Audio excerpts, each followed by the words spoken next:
5 ways in which the soul harms itself. A lesson from Emperor Marcus Aurelius. Welcome back to the Everyday Stoic. I am William Mulligan, and today I'll be sharing with you some wisdom from Emperor Marcus Aurelius as he wrote down in his personal diary 5 ways in which the soul harms itself. Today's video is sponsored by the everydaystoic.com, where you can now get the Mp.Monarh.Motivation t-shirt, which is just a reminder of your own mortality. It helps create a sense of gratitude when you remember that one day your time will be up. I hope you enjoyed today's video. So I'll begin this video by reading the 5 ways in which the soul harms itself, and then I'll explain what each part means so you have a better understanding. I've studied this paragraph from the meditations by reading multiple translations of the book, so I feel like I've got a good understanding and I can share that understanding with you. The soul of a man harms itself first and foremost when it becomes, as far as it can, a separate growth, a sort of tumour on the universe, because to resent anything that happens is to separate oneself in revolt from nature, which holds in collective embrace the particular natures of all things.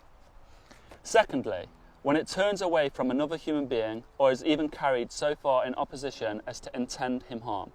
Such is the case in the souls of those gripped by anger. A soul harms itself thirdly, when it gives into pleasure or pain. Fourthly, whenever it dissimulates doing or saying anything feigned or false. And fifthly, whenever it fails to direct any of its own actions or impulses to a goal, but acts at random without conscious attention, whereas even the most trivial action should be undertaken in reference to the end. And the end for rational creatures is to follow the reason and the rule of that most venerable archetype of governing state, the universe. I really like this writing from Marcus Aurelius. He wrote this down for himself as he ruled over Rome and the daily struggles he went through. He wrote down these 5 ways in which the soul harms itself as a guide to help him from harming his own soul and in turn harming others. So I'll explain which each section means so you get a better understanding. Firstly, when it becomes a separate growth or a sort of tumour on the universe, because to resent anything that happens is to separate oneself in revolt from nature.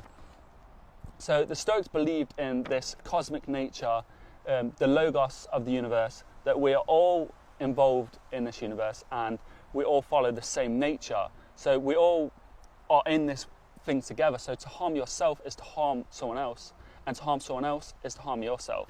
So the first way in which the soul harms itself is when it becomes, as far as it can, a separate growth, a sort of tumour on the universe. Because to resent anything that happens is to separate oneself in revolt from nature, which holds in collective embrace the particular natures of all things. So what Aurelius is saying here is that when you separate yourself from nature, and the nature is the logos or the way in which the universe works, which can be compared to God. It's the governing rule of the whole universe, which doesn't just involve yourself, it involves everyone around you. So to harm someone else is to harm nature, in turn harm yourself. And to harm yourself, to do bad things to yourself, is to harm others, because we're all in this universe together, which I like to compare to a community. So to harm the community is to harm everyone inside the community. And I like the imagery he uses that if you separate yourself from nature, you become a bad person and you harm others, you become a sort of tumour on the universe. It is a growth that needs to kind of be cut off. And to cut off that growth is to fix your bad ways and to become a good person. The second way in which the soul harms itself is when it turns away from another human being, or is even carried so far in opposition as to intend him harm. Such is the case in the souls that are gripped by anger. It is very similar to the first way, but has a little more focus on anger. So it's just saying that you harm yourself by being angry, because you not only do harm to others, which may be intentional or unintentional, but you also do harm to yourself by being angry. So the second way in which the soul harms itself is through anger. So the third way in which the soul harms itself is when it gives into pleasure or pain, which I actually like the translation from the Gregory Hayes book.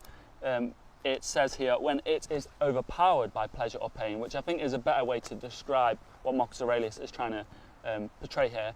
And to be overpowered by pleasure or pain is to either give into impulses, and which may lead to addictions and bad ways, bad habits, and To give into pain is to moan about the pains that we are given in life, which is the opposite of amor fati. So amor fati is to love one's fate. To give into pain and moan about your pain is to not love your fate, because this is the fate you have given, so you have to try to love it. And that's not to say that you can't feel these things. Pain is only natural, but to add to this pain by moaning every day and complaining about this pain whilst doing nothing only increases the pain, and it does no good to help. So the fourth way in which the soul harms itself is whenever it dissimulates doing or saying anything feigned or false, which I also like the other translation from the Gregory Hayes version of the book, is when it puts on a mask and does or says anything artificial or false. Marcus Aurelius and the Stoics believed in truth. There is no harm in the truth, and the truth is God. So this way in which the soul harms itself is basically just lying, lying to yourself, lying to others in ways where you're not portraying your own truth. And the fifth way in which the soul harms itself is whenever it fails to direct any of its own actions or impulses to a goal, but acts at random without conscious attention, whereas even the most trivial action should be undertaken in reference to the end. And the end for rational creatures is to follow the reason and the rule of the most venerable archetype of a governing state, the universe.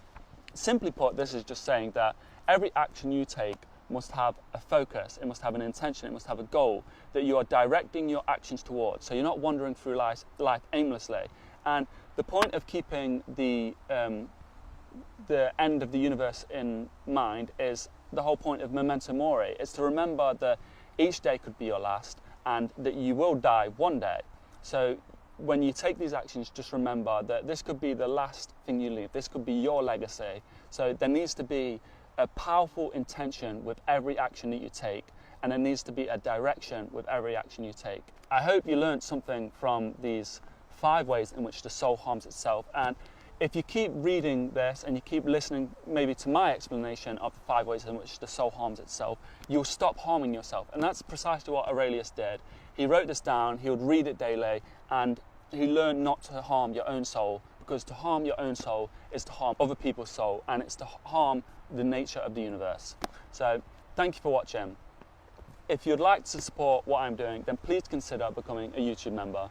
Please consider subscribing or heading over to my website, theeverydaystoic.com, where you can get the Memento Mori t-shirt, which is just a reminder of your own mortality. Please consider heading over to Instagram, where you can join in on the Stoic discussion. I post daily quotes, affirmations, sometimes Stoic memes and Stoic wisdom, and I do regular Q&As, which a lot of people seem to like, and I get asked some very amazing and creative questions. So thank you for watching, and have a great day.